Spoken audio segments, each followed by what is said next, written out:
Are you born again? Are you? Come on, are you born again?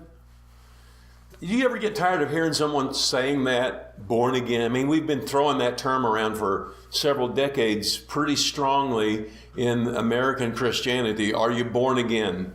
And it kind of has maybe lost its flavor and lost its impact on people. But originally, when it was really becoming strong in the 60s and 70s, it was a strong movement of, have you had an experience of rebirth on the inside? And of course, I think what's happened to it is almost like people wear it as a badge now. I'm born again.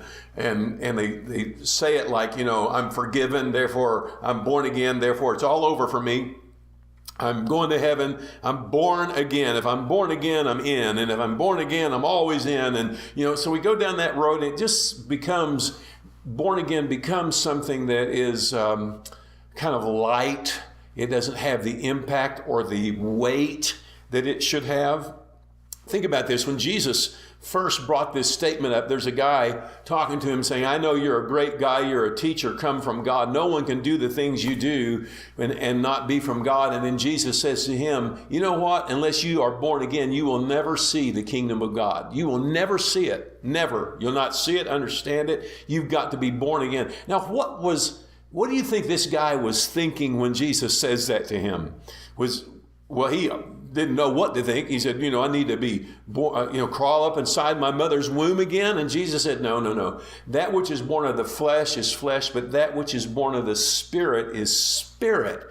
So your spirit has to be reborn. But what would that man be thinking? What would they be thinking if Jesus said to them 2,000 years ago, you have to be born again? This is radical. It means that everything about you has to change.